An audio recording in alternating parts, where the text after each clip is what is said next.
You are sitting in your living room, and suddenly, the air changes. It starts with a whine, then a stiffening of the shoulders, and before you can even ask what is wrong, your toddler is in a full-blown meltdown because their toast was cut into triangles instead of squares.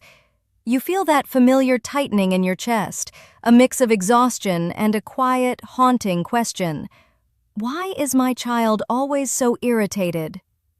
If you have ever felt like you are walking on eggshells in your own home, constantly bracing for the next outburst, this video is the intervention you have been waiting for. Today, we are moving past the surface-level advice of, just stay patient, or it is just a phase. We are going deep into the neural architecture of your child's brain to reveal why their internal alarm system is stuck on high alert. By the end of this journey, you will not only understand the hidden biological triggers behind their moods, but you will also walk away with 5 scientifically backed, elite protocols to calm the storm instantly. This is the blueprint for a peaceful home that most parents never get to see. If you value your child's emotional intelligence and your own sanity, stay with me until the final minute, because the last strategy we discuss is the single most powerful tool used by high-performance families to regulate behavior. If this mission to raise calmer, happier children resonates with you, consider joining our community by subscribing and sharing this with a parent who is struggling in silence. Your engagement helps us bring this vital research to the families who need it most. To understand irritability, we must first look at the biological battery of a toddler. Imagine your child's brain as a high-speed processor that is still running on beta software. Their prefrontal cortex, the part of the brain responsible for logic, weighting, and emotional control, is under construction. It is like trying to run a heavy modern app on an old operating system. When we add the pressures of the modern world, constant sensory input, blue light, and processed sugars, that system crashes. As the legendary psychologist Dr. Dan Siegel often explains, when a child is irritated, they are flipped. Their upstairs brain has disconnected from their downstairs brain. They aren't trying to be difficult, they are simply having a difficult time. In a world that is louder and faster than ever before, our children's nervous systems are being pushed into a state of chronic hyper-arousal. This is why a simple no feels like a physical attack to them. Let's look at the data. Recent studies in pediatric neuroscience show that over 60% of toddler irritability is linked to sensory overload and dopamine crashes. When a child is exposed to high-stimulation environments, think loud cartoons or fast-paced apps, their brain releases a massive amount of dopamine. The moment that stimulation stops, their dopamine levels don't just go back to normal, they drop below the baseline. This is the crash. This is why your child is most irritable the moment you turn off the TV or take away the phone. They are physically experiencing a withdrawal. It is a biological tax they are paying for a digital high. Protocol 1. The sensory reset. The first way to calm your child instantly is to change the environment, not the behavior. When a child is irritated, their nervous system is hot.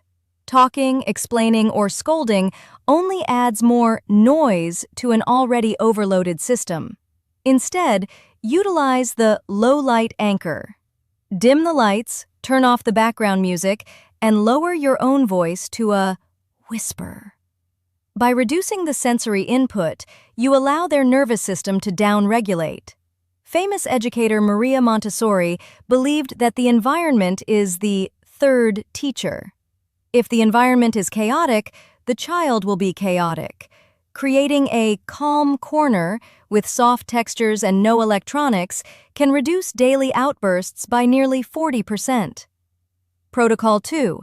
The protein anchor.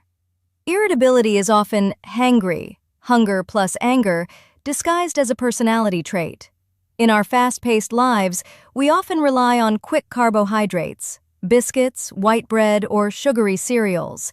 These cause a rapid spike in blood sugar followed by a sharp crash. During that crash, the body releases cortisol and adrenaline, the stress hormones. This makes a child feel physically on edge.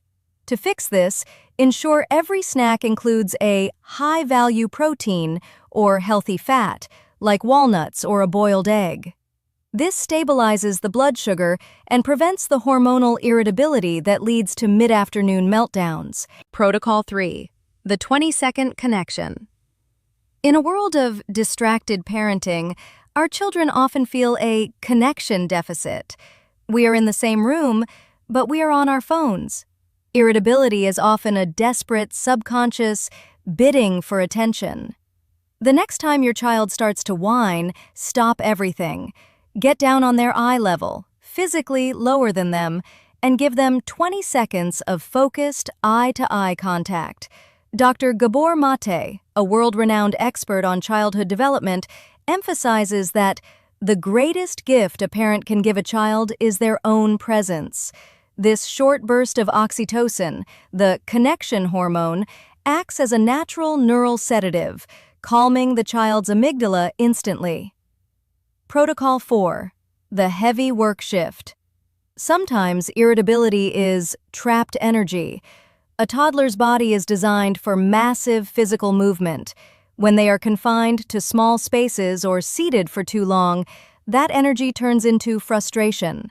Heavy work involves activities that push or pull against the body. Ask your child to help you move a heavy basket of laundry, do wall pushes, or jump on a trampoline. This provides proprioceptive input to the brain, which is scientifically proven to be grounding and calming. It shifts the brain from emotional chaos to physical awareness. Protocol 5. The emotional naming protocol. A child's irritability is often a result of having big feelings but no words to describe them. They feel a storm inside and don't know what it is. As Dr. Brené Brown teaches, naming an emotion is the first step to taming it. Instead of saying, "Stop being grumpy," try saying, "It looks like your body feels very tight and frustrated right now."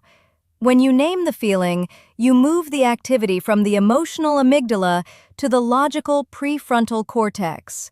You are literally teaching them how to process their own biology.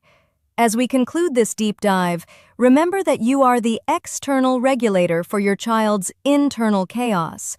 They cannot calm themselves until they have been calmed by you, over and over again. This is not about being a perfect parent. It is about being a mindful steward of their developing brain. The irritations of today are the building blocks of their resilience tomorrow, provided they have a calm, informed guide to lead them through the woods. If you found these strategies helpful, I urge you to share this video. There is a parent out there right now who is at their breaking point, and your one share could be the lifeline they need. Like this video to help the algorithm find more parents, and subscribe to Parenting IQ as we continue to translate complex science into simple, life-changing parenting protocols. Let's raise a generation that is defined not by their irritation, but by their internal peace. See you in the next video.